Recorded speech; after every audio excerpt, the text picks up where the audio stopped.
Jung's most dangerous discovery about empaths wasn't that they attract narcissists. It was something far more disturbing. He found empaths trigger unconscious envy in people closest to them, those who genuinely believe they love them. Parents, partners, friends, who simultaneously loved and envied, creating what Jung called the contradiction that destroys from within. These weren't obvious enemies. Here's what Jung discovered about why empaths become targets of envy disguised as love. The pattern first appeared in Jung's practice in 1918, though he didn't recognize it immediately. A young woman came to him suffering from what physicians called nervous exhaustion. She described a loving family, a devoted husband, supportive friends. Everyone in her life appeared caring and attentive, yet she was collapsing under an invisible weight she couldn't name.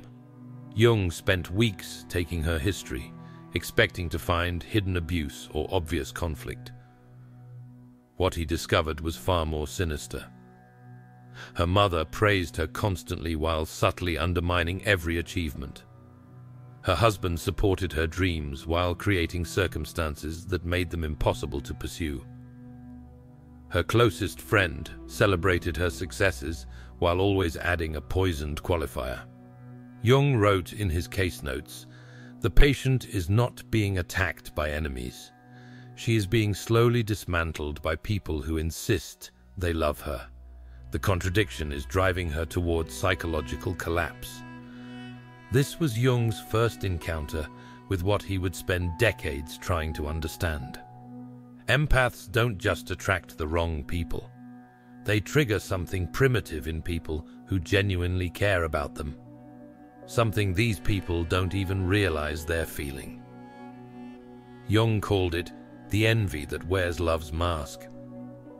Here's what made this discovery so disturbing for Jung. These weren't narcissists or sociopaths. They were ordinary people, mothers, spouses, friends who consciously believed they loved the empath. But unconsciously they harbored something far darker. Here's what made Jung's blood run cold as he documented more cases. The envy wasn't rational. These people didn't want the empath's achievements, relationships, or circumstances. They envied something far more fundamental. They envied the empath's internal world. Jung observed that empaths possess what he called differentiated emotional perception. They feel deeply, process complexity, and maintain authenticity even under pressure. This isn't a skill they learned.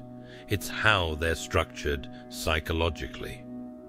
The people around them, even those who genuinely care, recognize this capacity unconsciously. And for many, this recognition triggers what Jung termed the envy of being. Not envy of having, but envy of existing in a way they cannot access. Jung wrote, "The individual who cannot feel deeply will always resent the one who can, even as they claim to love them. This resentment operates entirely below conscious awareness." Here's where Jung's observations became truly disturbing. This unconscious envy doesn't manifest as obvious hostility. It disguises itself as concern, protection, and love. The mother who constantly worries her empathic daughter is too sensitive. The partner who insists the empath is overthinking their perceptions. The friend who suggests they toughen up for their own good. Jung realized these weren't helpful suggestions. They were unconscious attempts to diminish the very quality these people secretly envied. They were trying to make the empath smaller, more like them, less threatening to their own emotional limitations. If you've been told you're too much by people who claim to love you, comment, "They couldn't handle what they couldn't access." But Jung discovered something even more disturbing about this dynamic. The envy didn't stay dormant. It evolved into what he documented as love-justified sabotage. Actions designed to undermine the empath, performed under the banner of care and protection. Jung identified 3 distinct patterns across his cases, what I call the trinity of masked envy. The first pattern, diminishment through diagnosis. Jung observed family members and partners pathologizing the empath's greatest strengths. Their emotional depth became instability. Their intuitive accuracy became paranoia. Their boundary setting became coldness. Jung wrote, "They cannot acknowledge the empath's superior emotional function, so they reframe it as dysfunction." One of Jung's patients described her mother's constant refrain, "You're too sensitive. You need to see someone about that." The mother genuinely believed she was expressing concern. But Jung recognized it as unconscious envy, manifesting as pseudo-medical worry. The mother couldn't access her own emotional depth, so she pathologized her daughters. The second pattern, opportunity obstruction disguised as protection. Jung documented case after case where loved ones created barriers to the empath's growth while insisting they were helping. The partner who worried about the empath taking on too much, effectively blocking career advancement. The parent who didn't want them to be disappointed, preventing them from pursuing dreams. The friend who just wanted them to be realistic, crushing their aspirations before they could begin. Jung realized these people weren't protecting the empath from failure. They were protecting themselves from the unconscious threat of the empath's success. Each achievement widened the gap between what the empath could become and what the envious person had settled for. The third pattern proved most insidious, the poison of praise. Jung observed that people harboring unconscious envy rarely criticized directly.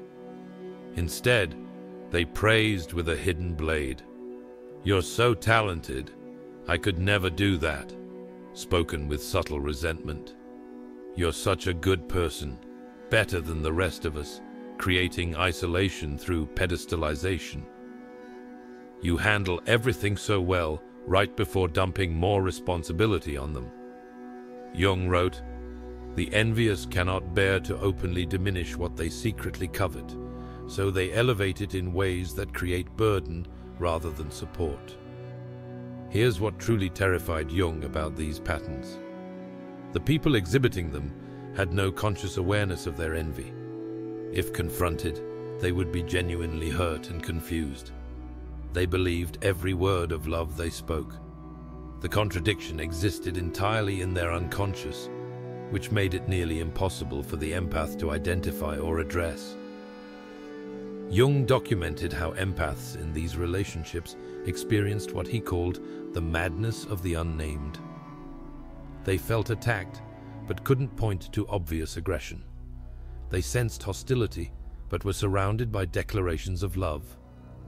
Their reality was being dismantled by people who seemed devoted to them. Comment if someone ever praised you in a way that felt like criticism. Their compliments always had thorns. The most disturbing part came when Jung observed what happened after empaths finally recognized this dynamic. He expected relief, clarity, or empowerment. What he witnessed was something far more psychologically devastating. Jung documented that when empaths confronted the people harboring unconscious envy, these individuals didn't just deny it. They experienced what Jung called defensive inversion. They became the victims. The conversation would flip instantly. The mother would cry about how hard she'd tried. The partner would rage about being accused of not loving them.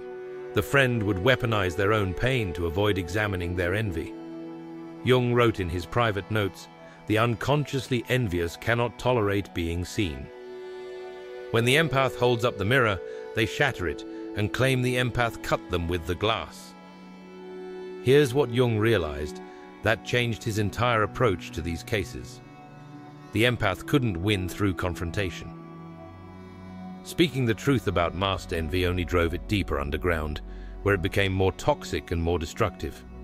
But Jung discovered something that gave him hope. Empaths who understood this dynamic stopped trying to fix these relationships and started making a different choice. They began what Jung termed conscious withdrawal from the contradiction. They stopped explaining themselves to people who needed them to be smaller. They stopped seeking validation from those who were threatened by their depth.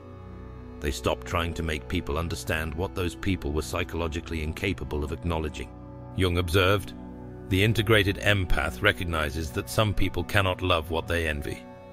And envy, when unconscious, always wins over love. These empaths didn't become cold or cruel. They simply redirected their energy toward people capable of celebrating rather than diminishing them. Jung called this the wisdom of strategic absence. What truly terrified Jung was how long empaths stayed in these toxic dynamics. Years, sometimes decades, because the love being proclaimed felt more real than the envy being concealed. They kept believing that if they just explained better, loved harder, or became more perfect, the contradiction would resolve. It never did.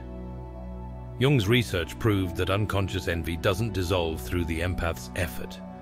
It only grows stronger, feeding on every achievement, every moment of authentic joy, every display of the depth that triggered it originally. If you've ever felt punished for being yourself by people who claim to love you, comment, "My light threatened their darkness." Jung's final insight about this dynamic still resonates through psychology today. The empath doesn't trigger envy because they're perfect or superior.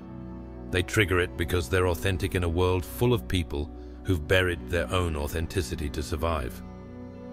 Jung understood that most people learn to disconnect from their emotional depth early in life. They numb themselves, build protective personas, and sacrifice feeling for functioning. Then they encounter an empath who never made that sacrifice, someone still connected to the internal world they abandoned. Jung wrote, "Where love rules, there is no will to power, and where power predominates, love is lacking." The people surrounding empaths operate from power, wanting to diminish what threatens their carefully constructed emotional detachment. This isn't love. It never was.